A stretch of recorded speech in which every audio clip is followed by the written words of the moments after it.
So, in this Be Careful What You Wish For movie, A Miracle Before Christmas delivers something that is sometimes a bit rough, but at least it is watchable. So, to summarize the film, Mercedes grew up in the projects, and because she grew up in such a poor environment, she has hustled every which way she can as a psychologist to make sure she never ends up back there. But in the pursuit of a hustle, she kind of loses the things that also present a lot of value in her life. Her husband, who's a childhood sweetheart, their relationship becomes strained. Her children, Ashley and Jordan, Jordan is at the point where he has low expectations for his mom, and Ashley is trying to hold on to it, but it's increasingly difficult as her mom doesn't show up to her school recitals and just makes it clear that her focus is more so on making money and maintaining her lifestyle than it is trying to maintain or even better the relationship she has with her family and children. But being that she feels like she does enough, if not so much, Mercedes decides she's going to, in a bar with a man named David, vent a bit, and she wishes for a life where everyone can see what it would be like without her. And David, who is, there, who seems to be just a nobody, he grants his wish. He grants her wish. And with that, she is left with all the success in the world, but no close personal relations pretty much at all. But the thing is, as you see her deal with all the success, there comes the question of, can she adapt to this life and potentially be happy, or is she going to want to go back to having her husband, having her kids, and having all that she at one time took advantage of? So to break down the characters, we have Mercedes, who's a couples therapist who is quite renowned, but she's losing clients quickly because of how good she is. But she's very much committed to her work and keeping her practice going, so in an effort to do that, her commitment to her family is pretty minimal, to the point where her husband's not happy, her son pretty much is done with her, and the daughter's starting to catch on to what mommy really wants to make a priority in her life. So, Matthew is Mercedes' neglected husband, who's an architect, and from what we've seen, they have at least been together since high school. So the first kid we're going to talk about between Mercedes and Matthew is Ashley, and she is the youngest child, and we also find out that she's a pianist. The second child that they have is Jordan, who is Mercedes and Matthew's oldest, who has long grown used to Mercedes not showing up when she's expected. The next character we're going to bring up is Martha, who may not get mentioned much in this review, but just so you know, Martha is Matthew's mom. The next person we're going to bring up is Jermaine, who is Mercedes' assistant in her past/current life instead of the life that David makes for her. And speaking of David, David is somebody who, I don't want to ruin the movie, but you could probably guess who David is if he has the type of power to make someone's life change, so let's just spoil it.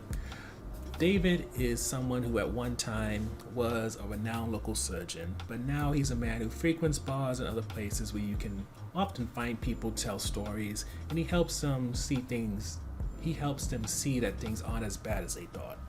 Oh, one last person. There's also Candy, who's a woman that Mercedes meets with after David does his magic, and from what we're told, she is somebody who used to live the fast life until she had her son, and he became affected by her lifestyle.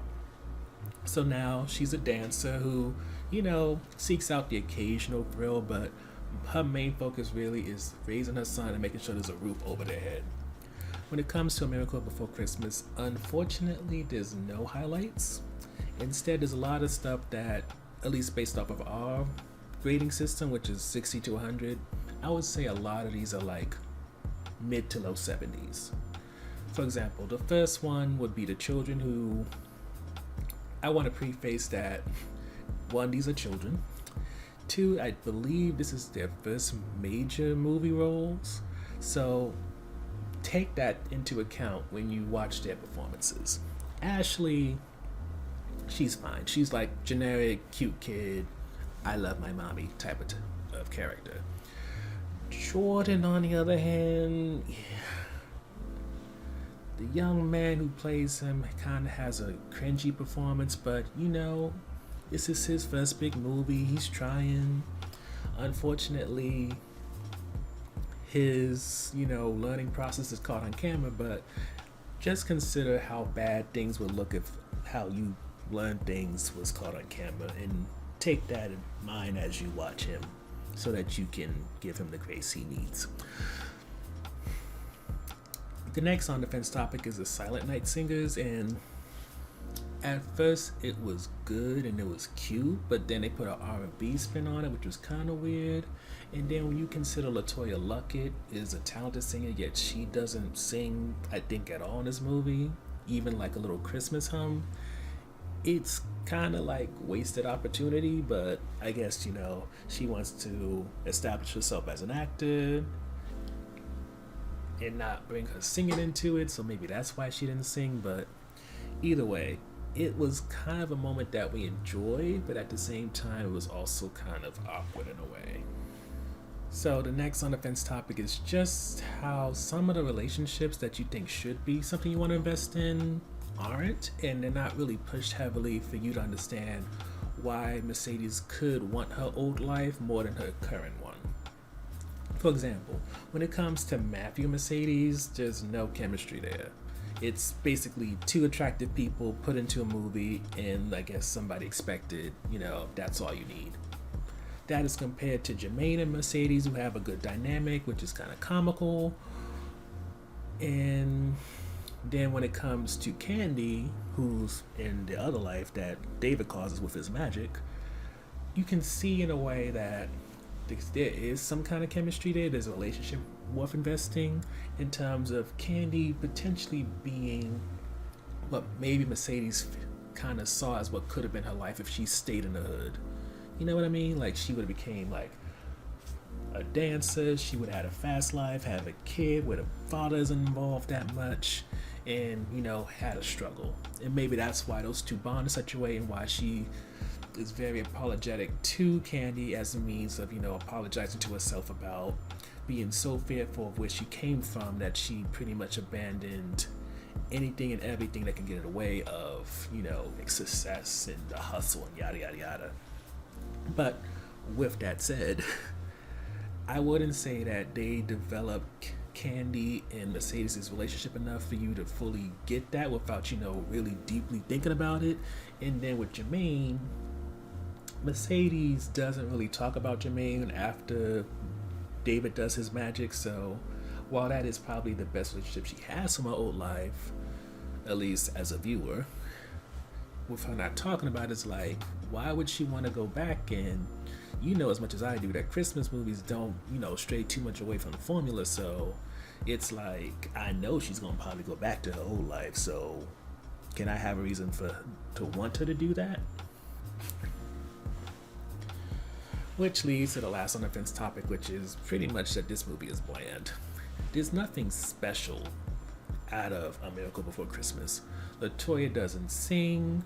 Romeo Miller, who plays Matthew, doesn't make you swoon in some kind of way. All he does is don't have his shirt on for once, scene or two.